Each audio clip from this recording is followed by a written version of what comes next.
सब लोग आप भी कर लीजिए और कहेंगे क्या कि हाथी ना घोड़ा ना कोनो सवारी, हाथी ना घोड़ा ना कोनो सवारी, हे भोलेनाथ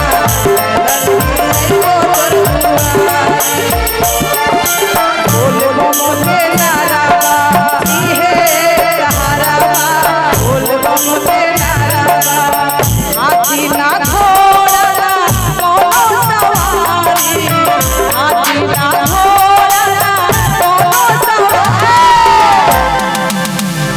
किसी के मुंह से आवाजें नहीं आ रही, आवाज सुनेंगे आप लोग? अगर आप बोल नहीं सकते तो सुन सकते हैं ना, सुनेंगे आप लोग आवाज? आप लोग से काफी दूर वो लोग, यहाँ से काफी दूर वो लोग, आप लोग नजर के सामने हैं लेकिन वो हमारे नजरों से थोड़ा हट करके हैं।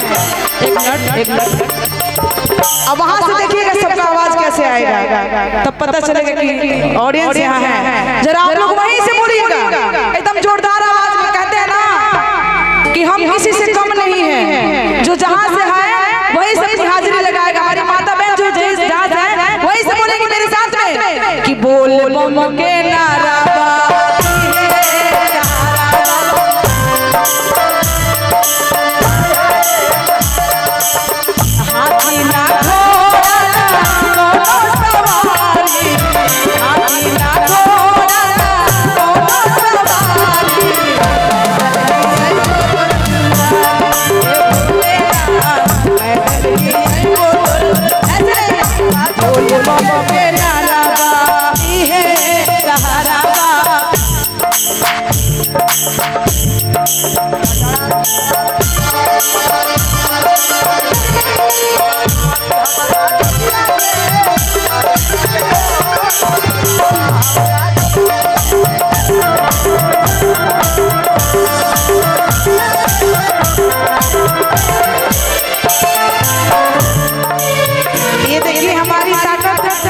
हमारी ताकत है ये लोग, मतलब हम कुछ नहीं, हमारा ये ताकत है।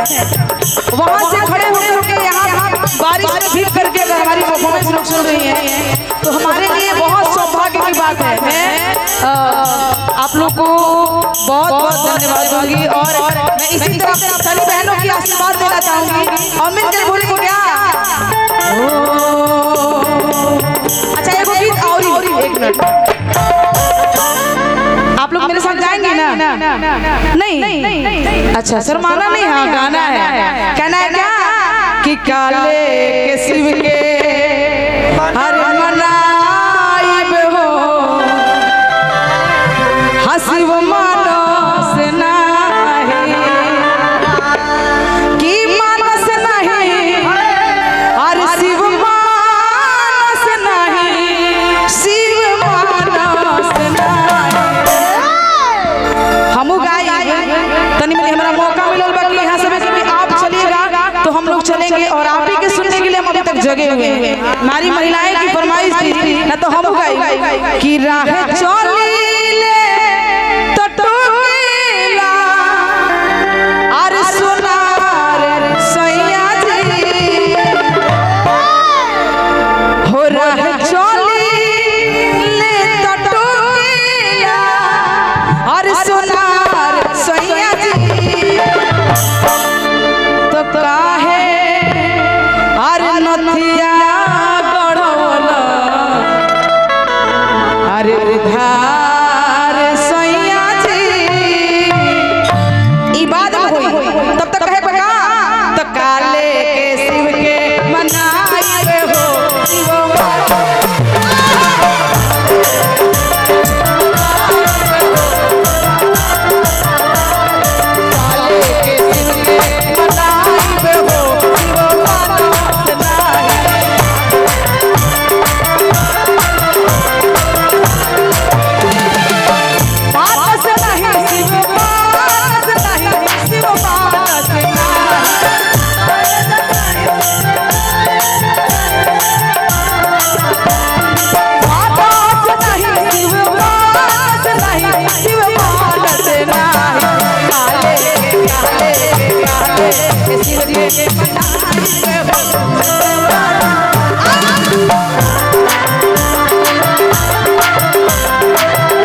से घोड़ा शिव के मन ही न भावे,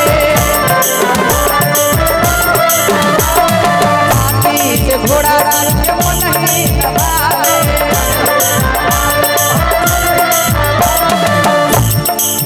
ए बाबा हम गरीब बानी, हमरा कोनो औकात नहीं थे, लेकिन अजीबो गरीब आपका जो है चॉइस है, ये पूरी दुनिया दम है कि बाबा दुनिया के तमाम सुख से त्याग करके ना का चीज की चॉइस करी ना।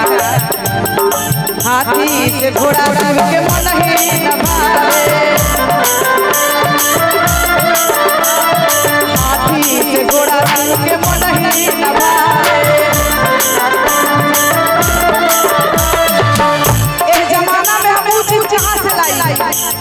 लड़का कहता कि मॉडर्न जमाना हो गई, नया युग में अब सफारी और कार के लोग और तालाब करता। ए बाबा पुराने का चीज हम लाई कहां से? बस हां पाए कहां पाई बहो बालना,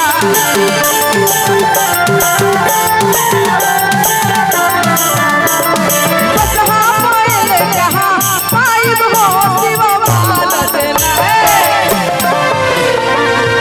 क्या बोला है, क्या बोला है सभी लोग को कि हम काले के शिव के।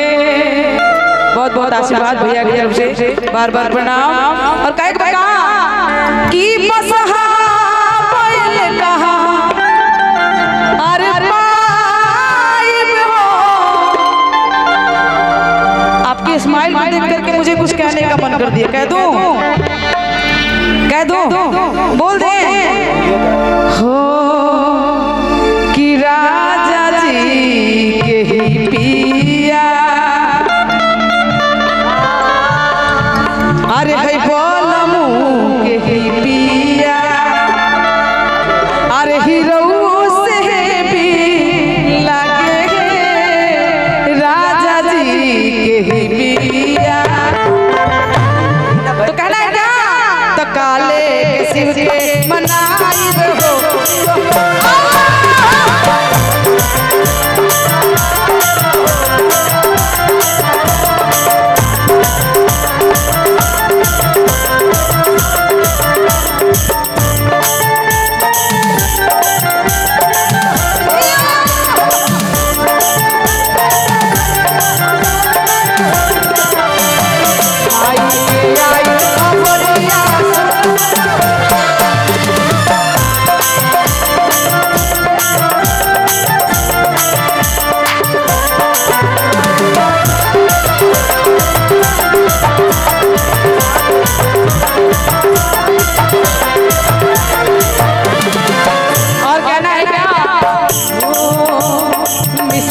मलाई शिव के मन ही न भावे, श्री मलाई शिव के मन ही न भावे। और भंगिया के गुलाब कहाँ पाइब हो, शिव मानस नाई। भंगिया के गुलाब कहाँ पाइब हो, शिव मानस नाई। भंगिया के गुलाब कहाँ पाइब हो, शिव मानस नाई। काले काले काले शिव के मनाइब हो, शिव मानस